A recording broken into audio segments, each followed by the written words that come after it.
We just had our first look at Borderlands 4 at the Game Awards today, so let's go over everything you need to know. First off, if you want to watch the full trailer, I will link it in the description, but in this video, we're going to focus more on a breakdown. Starting off, we have the ending of the teaser trailer where some mysterious figure is looking at a psycho mask. It zooms out and we see the side of their head. Now, it's been widely speculated that this is a Guardian, but from the looks of it, I don't think it is. This looks like something entirely new. In the next scene, this robotic psycho is getting a mask slapped on their face, but right after there's a lot of focus on this thing right here. And this could be one of the antagonists for Borderlands 4, and I'll get to that in just a second. As you can see, they have a diverse and strong following. They all look into the sky, and you can see Elpis, the moon, that Lilith teleported at the end of Borderlands 3, and here it is crashing into the force field and shattering it. So Lilith has done something pretty big here, and they don't look too happy about it. Now, you might be wondering, what is this planet that we crashed into? Well, according to the Borderlands 4 Game Awards article, this place is known as Kairos, and all that is said is that it's a powder keg ready to explode. So something really serious is going down here. Right across from the Cyborg's Psycho Army, there is another threat, and this is who the Cyborg Army is taking on. As for what these things are, we could always guess, but we really don't know yet. Right after getting an overhead of this massive organized army, we zoom up to the rocks and we see a shadowy figure. From the notes, we are told this is the Timekeeper, a ruthless dictator who dominates the masses from high.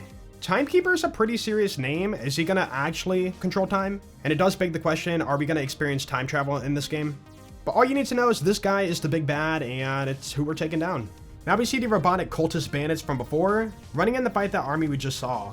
Are we on any sides with them as the Vault Hunters? Only time will tell. Right after that, we get some cinematic shots of the maps, and look at this scene here. It's entirely possible the Scab faction is back from Borderlands pre-sequel, because as you know from Borderlands 3, the Children of the Vault are no more. Now I'm gonna say it, but the maps don't look that much different from what we see in Borderlands 3. The design is different, but I mean, it still looks similar to how it was in Borderlands 3. Alright, now for the big reveal, we get a glimpse at the 4 Vault Hunters, and they all seem to follow a cyberpunk futuristic look. Now unfortunately, we don't get a ton of information on the Vault Hunters, and that's probably intended because they want to show that off later on. We see the big guy slam it to the ground, so slamming could be back. And we also get a first look at the guns, and they have that Borderlands 3 vibe to them. As for the guy on the left side, you can see he's summoning energy swords, so it's safe to assume he's going to be the melee Vault Hunter. He pulls out 2 energy swords using the robotic arms on his back, and has a special HUD display on the front of his face. We don't get a look in first person for what he sees, but maybe we'll see those HUD elements and they'll mean something. Guys, check this out. This is the playable Siren. Unfortunately, we don't get any gameplay of the Siren action just yet, and before people point it out, I don't think this is Ava. Some have speculated we're playing Ava, all grown up, but Ava has blue Siren tattoos. This chick has purple, so it's something entirely different. In this scene, you can see one of the iconic psychos, but they look much different, more futuristic, and there's a lot more tech going on.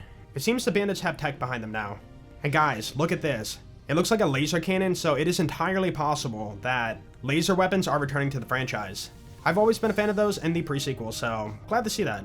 Check this out. Digistructing a vehicle from nowhere. I looked around in the scene and I do not see a car station anywhere near the guy, so we might be taking the Destiny route and summoning our vehicle from anywhere on demand. I think that's a good change because tracking down a car station is no fun once your car blows up, and this makes traversing the land much easier. As for the car, very steampunky, not much to really say about that. And then here he is, our first returning character. Gotta say, Zane is one of my favorite characters from Borderlands 3, so it's good to see him return. And he's got a new look to him. Well, not his clone. I like that, and hopefully he plays a major focus in the game, or, you know, just give us side missions, something fun to do. Right after that, we see 2 more people, and there's nothing told about them, but they might be important for the story. And then, of course, we find Claptrap. Claptrap doesn't look much different, but this time around, he has a tool belt.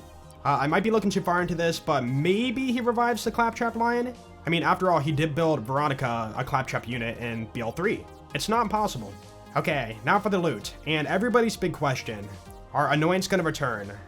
Well, if we look at the loot, all of the non-legendaries are standard beams, and then the legendaries have a special like rainbow effect around them, and it's only on the legendaries, so maybe this is the standard beam for legendaries, or maybe legendaries get a special extra, I don't want to say it, but Annoyance? I hope not. We don't see any cards, so we can't confirm any bonuses or anything like that, but they have that iconic orange beam. The beam's taller than all the other rarities, and it has a nice little rainbow effect around the bottom of it. Up next, we see a HUD-less view of the gameplay, but it's mostly just a look at the weapons being held and the maps. And again, the art style is very similar to Borderlands 3, except maybe now there's just better shading. Not entirely a bad thing, but I'm just glad the graphic design didn't change too much. Keep that Borderlands style. Then we have a look at a bunch of enemies, what could be enemies or bosses, and they're all just moving around in their respective environments, but everything seems to be a little bit, futuristic, cybernetic, upgraded. I don't know, what do you guys think about that? Now for some gameplay excitement, we actually have grappling. You need to go from floor 1 to floor 2, find one of these special indicators, shoot it, and make your way up. This seems to be that melee Vault Hunter I mentioned earlier. He throws his stick down to stun the enemies, and this could be part of his action skill, part of his skill tree, or maybe the new grenades. We don't have a HUD, so it's kind of hard to tell. Right after, he pulls out 2 elemental axes, one in left hand and one in right hand. The left one is fire and the right one is ice. So fire and cryo element are confirmed to be coming back. But check this out. When he throws the axe, the other one despawns. So maybe you have a choice here in combat to choose what element you want to throw. So if the enemies in front of you are weak to fire damage, then maybe left click. But if they're weak to cryo damage, right click.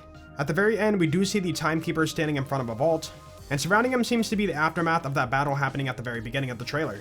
The Timekeeper is still a mystery, and I'm sure we're going to get more information on this guy later on. At the very end, we see a bunch of flashes and a lot happens, and then we see even more of these crypto quotes, and at this point in time of recording this video, it has not been solved, but I will be sure to pin a comment down below once it is. Anyways, that's going to be it for the reveal. Let me know what you guys think about all this down below in the comments. Personally, this trailer was a little bit exciting, but there's still so many unanswered questions, and I need to see some more gameplay before I decide. I will say though, I am looking forward to something new for Borderlands, but we have come a long ways from the empty desertedness of Borderlands 1, and now we're in this futuristic era, so it feels different. Not necessarily bad, but definitely different. Anyways, have an awesome day guys, let me know what you think about this below, and I will see you in the next video. Peace out.